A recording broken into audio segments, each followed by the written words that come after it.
Hello everyone, welcome back to my YouTube channel. তো এখন আছি উত্তরাখণ্ডে। আর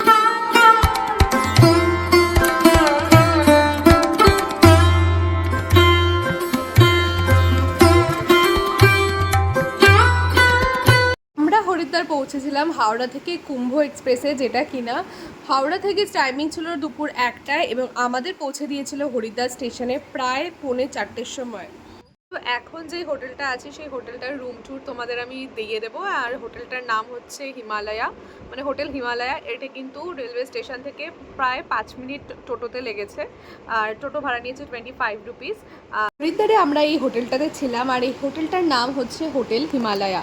এটা কিন্তু স্টেশনের খুব কাছে, আর এখানে কিন্তু আমরা ডাইরেক্ট কন্ট্যাক্ট করে, মানে ফোন নাম্বার আমি তোমাদের দিয়ে দেবো, সেখানে কিন্তু তোমরা যোগাযোগ করে হোটেলটা বুক করে নিতে পারো। রুম কিন্তু খুবই পরিষ্কার, আর বাথরুমও কিন্তু খুবই পরিষ্কার, দেখতেই পারছো। এখানে একটা মিরর ছিল, সঙ্গে ছিল বাকেট চান করার জন্য, আর শাওয়ারও ছিল, যা যা আর কি দরকার হয় থাকার জন্য সবই ছিল। বেরিয়েছি শপিং করতে, ঘুরতে। ওয়েদার সত্যি খুব ভালো। অনেকেই বলেছিল যে গরম হবে হয়তো এখন, বাট হ্যাঁ সিরিয়াসলি খুব ভালো ওয়েদার। এটা সুন্দর।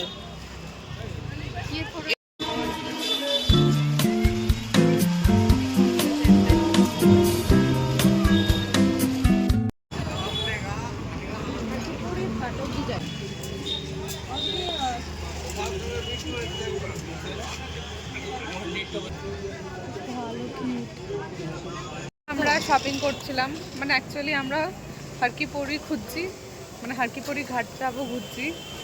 মাঝ রাস্তায় এত শপিং করার জিনিস দেখছি যে আমরা এক একটা দোকানে গিয়ে আটকে যাচ্ছি। তো সোনা দিদি কিছু কিছু জিনিস শপিং করেছে, আর আমি এই পুচকি জিনিস শপিং করেছি। আমরা যে হোটেলটিতে রয়েছি সেটা কিন্তু রেলওয়ে স্টেশনের কাছে হলেও হারকিপৌরি থেকে বেশ দূরে। পায়ে হেঁটে কিন্তু পৌঁছাতে সময় লাগবে প্রায় আধ ঘন্টা মতো। হরিদ্বার ভারতবর্ষের উত্তরাখণ্ড রাজ্যের হরিদ্বার হলো একটি খুবই গুরুত্বপূর্ণ স্পিরিচুয়াল সিটি। বাঙালির সাথে হরিদ্বারের নতুন করে পরিচয় করে দেওয়ার মতন কিছু নেই। দীঘাপুরীর পর বাঙালির ঘুরতে যাওয়ার লিস্টে যদি আর কোনো শহরের নাম থেকে থাকে তাহলে কিন্তু প্রথমেই আসে এই শহরটি। এখন আমরা এসে পৌঁছেছি হারকিপৌরি ঘাটে, আর এখানে এসে জানতে পারলাম যে এখানে কিন্তু গঙ্গা আরতি হয়, আর তার জন্য কিন্তু আমাদের আসতে হতো প্রায় 6টা নাগাদ, না হলে কিন্তু এখানে কোনো জায়গা পাওয়া যায় না। আমরা যেহেতু পরে এসেছিলাম তাই এখানের গঙ্গার পাড়ে বসেই আজকে সময়টা কাটিয়ে দিলাম। খুব সুন্দর হাওয়া দিচ্ছে, ঠান্ডা ঠান্ডা।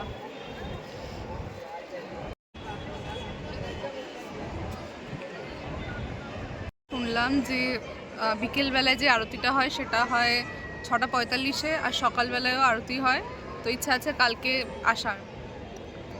তো বললো ওই সাইডে আরতিটা হয়, কালকে দেখাবো তোমাদের। আপাতত এখানে বসে একটু রিল্যাক্স করি।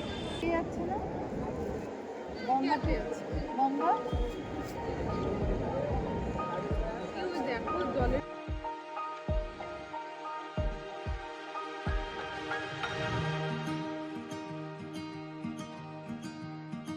কি এরকম স্রোত না, বেনারসে এত স্রোত ছিল না।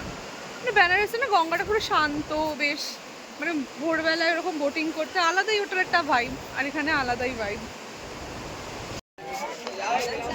এখানে আমি হানিমুন করতেও আসতে পারি। Everyone, good morning. আজকে হচ্ছে হরিদ্বারে আমার সেকেন্ড ডে, আর কালকে রাতে বেশি কোথাও ঘুরতে যেতে পারিনি, একটু কেনাকাটা করেছিলাম আর হারকিপৌরিতে গেছিলাম। তো ওখানে গিয়ে দেখলাম যে খুবই সুন্দর জায়গা, ওয়েদারও খুব সুন্দর। আর এখন রয়েছি আপাতত হোটেলে, সকাল প্রায় 7টা মতন বেজে গেছে। আজকে ভাবছি যে সকালবেলা হারকিপৌরিতে যাব না, একেবারে মনসা দেবীর মন্দিরে যাব, ওখানে পুজো দেবো। তো চলো আজকে দিনটা স্টার্ট করা যাক। তবে দিনের শুরু হতে না হতেই দেখলাম বাইরে বৃষ্টি কিন্তু ভালোই পড়ছে। তবে আজকে আমাদের কেউ আটকাতে পারবে না, আমরা কিন্তু অবশ্যই আজকে ঘুরে দেখবো হরিদ্বার। টোটো নিলাম, মনসা দেবী মন্দিরে যাব, 50 রুপিস। এখন আমরা যাচ্ছি মনসা দেবী টেম্পলে। এটা অনেকটা ওই দেওঘরের মতন, তখনও ওখানে গিয়ে ওরকম পাহাড়ে ওঠার একটা এক্সপিরিয়েন্স ছিল। তো আমরা যে টোটোতে এলাম, টোটোওয়ালা চাইলো 1000 টাকা ঘুরিয়ে দেখাবে। হ্যাঁ সরি, 1400 টাকা চেয়েছিল। তো আমরা বার্গেন করে 1000 টাকায় এসেছি, তাও আমাদের একটু বেশি বলে মনে হলো। তো দেখা যাক, আগে এখানে যাই তারপরে ডিসাইড করবো। অত তো আমরা এখানে আছি, কতক্ষণে ওখানে পৌঁছাবো জানি না। ব্যবস্থা আছে, সবাই রোপওয়ে করে যাচ্ছে। আর এটা হচ্ছে হেঁটে যাওয়ার যা রাস্তা।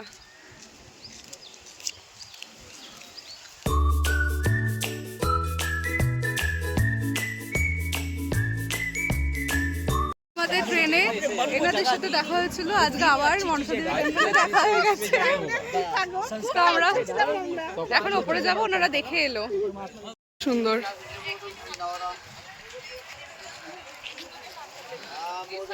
কালকে আমাদের যাদের সাথে দেখা হয়েছিল সে নিচে রয়েছে, ওয়েট করবে বলে আমাদের জন্য। দেখা হয়ে গেল। হ্যাঁ, তো আমরা ডিসাইড করেছি যে একসাথেই যাবো, বাকিটা ঘুরবো। বাট ওনাদের মানুষের সাথে দেখা হয়ে গেছে, আমরা চেষ্টা করছি তাড়াতাড়ি দেখার।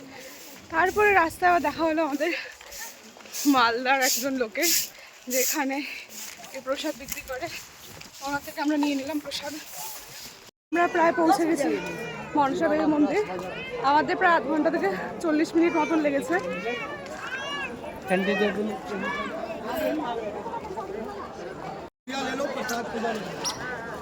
এখানে প্রচুর দোকান আছে প্রসাদ নেওয়ার জন্য, বাট জুতো খুলবো কোথায় সেটা বুঝতে পারছি না। হরিদ্বারের ভিউ দেখা যাচ্ছে।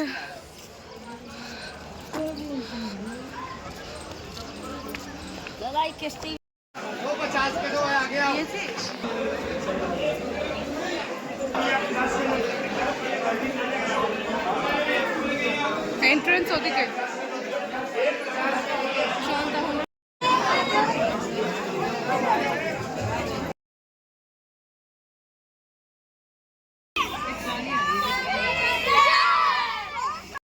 হ্যাঁ, আমরা ট্রেক করে এসেছি। হরিদ্বার মাইয়াকে জয় বললো। ঠিক আছে। পুজো দেওয়া হয়ে গেছে মনসা মন্দিরে। আর ভেতরে বেশি লাইন ছিল না, কিন্তু যখন আমরা যাচ্ছিলাম তখন বেশি লাইন ছিল না। বাট ভেতরে দেখার পর দেখলাম যে ছোটো জায়গা, তাই একটু ভিড় হয়ে গেছিলো। আদারওয়াইজ আমাদের দর্শন বেশ ভালোই হয়েছে। উঠতে একটু কষ্ট হয়েছে, বাট ঠিক আছে। জায়গাটা ভীষণ সুন্দর লাগছে, আর মনে হয় হেঁটে ওঠাটাই বেস্ট ডিসিশন।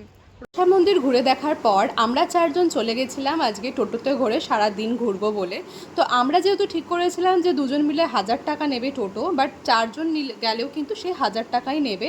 তো আমরা ঠিক করেছিলাম যে আমরা 4 জন মিলেই যাব। প্রথমে আমাদের নিয়ে আসা হয়েছিল পবন ধামে, আর এই জায়গাটা কিন্তু ভীষণ সুন্দর। চলো ভেতরে ঢুকে তোমাদেরও দেখাই জায়গাটা কেমন।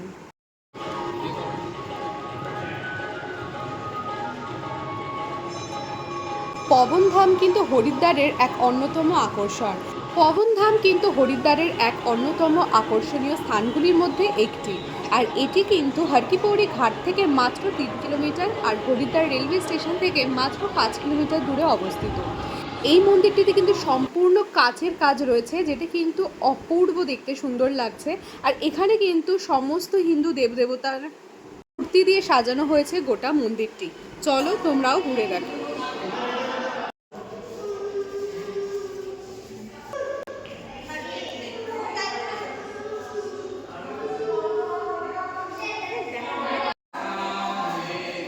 India temple.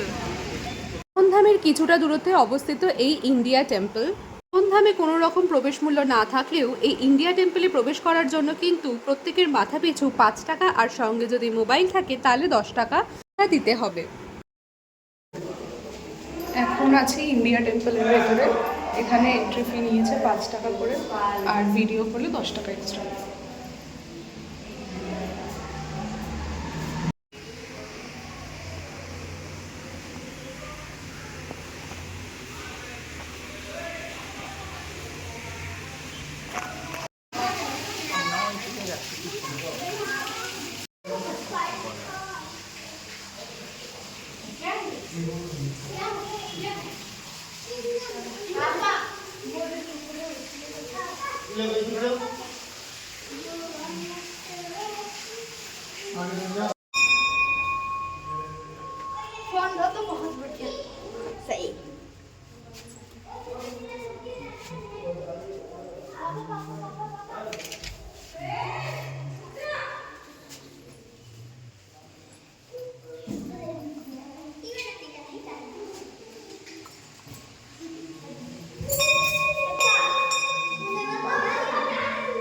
জায়গাটা যথেষ্ট বড় জায়গাটা। এখন আছি আমরা কোনো একটা গুহায়। কে রে গোয়া নাম লেখা ছিল সামনে। তো এখানে এরকম দোকান রয়েছে, আর এখান থেকে ফ্রিজ ম্যাগনেট কিনলাম।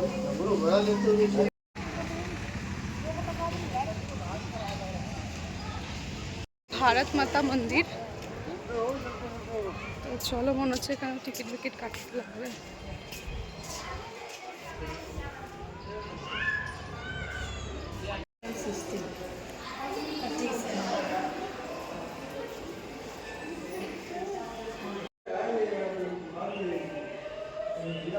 পবনধাম, গীতা ভবন এবং ভারত মাতা মন্দির দেখার পর আজকে আমরা চলে গেছিলাম চণ্ডী দেবী মন্দিরে। বাকি সব মন্দিরগুলো এক জায়গায় হলেও চণ্ডী দেবী মন্দির কিন্তু বেশ খানিকটা দূরে ছিল। আর এই চণ্ডী দেবী মন্দিরের গেট নাম্বার 2 দিয়ে প্রবেশ করলেই কিন্তু তোমরা দেখতে পাবে যে রোপওয়ে টিকিট কাটার অপশন রয়েছে। মানে এখানে কিন্তু তোমরা মনসা মন্দিরের মতন হেঁটে পাহাড়ে উঠতে পারবে না, যথেষ্ট উচ্চতায় থাকার জন্য এখানে কিন্তু তোমাদের রোপওয়ে ভাড়া করতেই হবে। হচ্ছে চণ্ডী দেবী মন্দিরে এখানে 240 করে এক একজনের লাগলো টিকিট, রোপওয়ের টিকিট।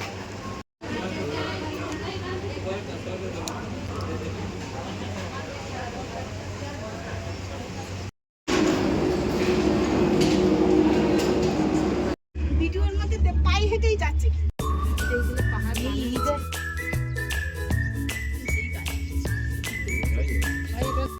তো রোপওয়েতে প্রায় 5 মিনিট মতো টাইম লাগলো।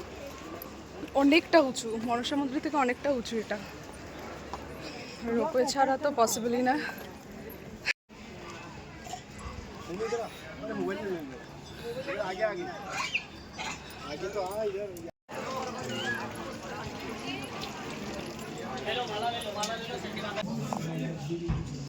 চণ্ডীমাতা দেবীকে দর্শনের পর আমরা দেখলাম বাইরে চলছে ভান্ডারা। আর ভান্ডারের খাবার তো কখনো মিস করাই যাবে না, তাই আমরাও দাঁড়িয়ে পড়লাম এই লাইনে 4 জন মিলে। আর এখান থেকে দিয়েছিল ভাত আর সঙ্গে একটা তরকারি, যেটা কিনা অসাধারণ খেতে ছিল।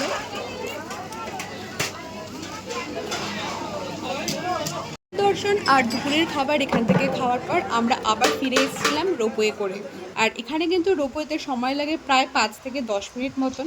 আর আমার যেহেতু হাইটে একটু ফোবিয়া আছে, তো আমার তো ভয় লাগছিল। যাওয়ার সময় যদিও বেশি ভয় লেগেছিল, বাট আসার সময় ঠিকঠাকই ছিল। ঘুরলে তোমরা আজকে? আচ্ছা, এটা খালি তোমাদের বলছি কেমন ঘুরলে? আমাদের খুব ভালো লাগলো। অসম্ভব ভালো, তাই তো? কালকে ঋষিকেশ ঘুরলে আর আজকে আমাদের পরবর্তী গন্তব্যস্থল ছিল দক্ষ টেম্পল। কথায় আছে এই সতী এখানেই নিজের দেহত্যাগ করেছিলেন এবং সেই সতীকুণ্ড এখনো এখানে আছে।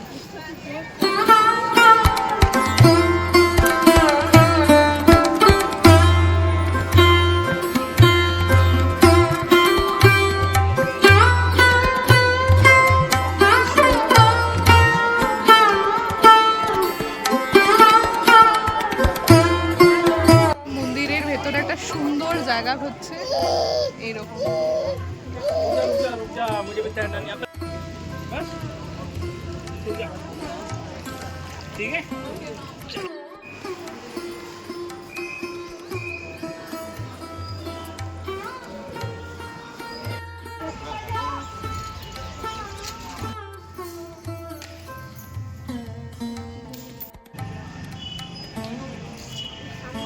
সে পৌঁছেছে গীতা মন্দিরে। তো মোটামুটি আজকে যা যা সাইট সিন করার কথা ছিল করে ফেলেছি। এরপর টোটো আমাদের পৌঁছে দেবে হরকিপৌরি ঘাটে। আর যেখানে প্রায় 6টার সময় তো গঙ্গা আরতি হয়, আর এখন প্রায় 4:15 মতন বাজে। তো আমি একেবারে হরকিপৌরিতেই নামবো। তো ওখানে গঙ্গা আরতি দেখার জন্য আগে আগে সিট না নিলে প্রবলেম হয়ে যাবে, তার জন্য। আর আমি বেরাচ্ছি এখন আরতি দেখতে যাবো বলে। হরকিপৌরি ঘাটে এসে রিয়েলাইজ করলাম যে এখানে আমার আরও আগে আসা উচিত ছিল, কারণ অলরেডি এত ভিড় হয়ে গেছে আর আমি কোনো জায়গা পাচ্ছিলাম না, তাই এতজনের পরেই বসতে হলো। তোমরাও যদি ভালোভাবে আরতি এনজয় করতে চাও তাহলে কিন্তু অনেক আগে প্রায় 4টের সময় এখানে এসে পৌঁছাতে হবে। তো চলো তোমরাও আমার সাথে এই আরতি এনজয় করো।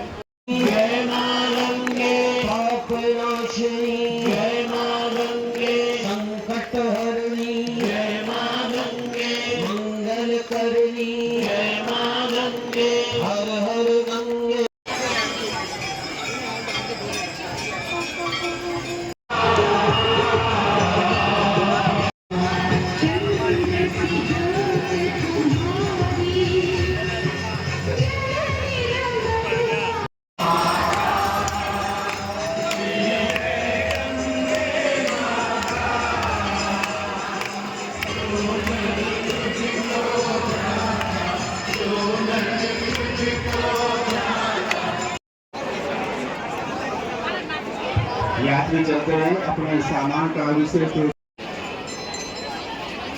তো এসেছিলাম হাটকিপড়িতে গঙ্গা আরতি দেখতে। এখন বৃষ্টি স্টার্ট হয়ে গেছে। এই ওই দেখো ওই দিক দিয়ে নামা যায়। হরিদ্বারে এসছি আর এখানকার লোকাল ফুড ট্রাই করবো না, এটা তো কখনো হতেই পারে না, না? তো একটা দোকানে এসে খেয়ে নিলাম আগে লস্যি, আর লস্যিটা কিন্তু সত্যি অসাধারণ ছিল। আর সঙ্গে দেখলাম এখানে প্রচুর রকমের সমোসা আর এছাড়াও অন্য রকমের খাবার বিক্রি হচ্ছিল। তো এইগুলো তো আজকে এত কিছু খেতে পারিনি, তো লাস্ট পর্যন্ত খেয়েছিলাম এই সুইটকর্ন। চলে এসেছি, বাইরে খুব বৃষ্টি হচ্ছিল, তো বাইরে থেকে কিছু খেতে পারিনি। তাই সোনা দিদি আর আমি ডিসাইড করলাম যে আমরা পিৎজা খাবো। তাই এখন হোটেলে বসে পিৎজা অর্ডার করে খাচ্ছি। মানুষ এখানকার অথেন্টিক স্ট্রিট ফুড খায়, কিন্তু না, আমরা এখানে সব পিৎজা খাবো। লস্যি খেয়েছি না, হ্যাঁ, আমরা লস্যি খেয়েছি, কর্ন কর্ন চাট খেয়েছি, আরও ওই সমোসা খাওয়ার ইচ্ছা ছিল, বাট বৃষ্টি বৃষ্টি আমরা শুরু হয়ে গেছে। ভান্ডারের যে খাবারটা খেয়েছি ওটা দুপুরবেলা আমরা ভান্ডারার খাবার পেয়েছিলাম চণ্ডীমাতা দেবীতে, হ্যাঁ চণ্ডীমাতা মন্দিরে, ওটা সেরা ছিল। ভাত আর সিম্পল একটা তরকারি অসাধারণ খেতে। অসাধারণ ছিল।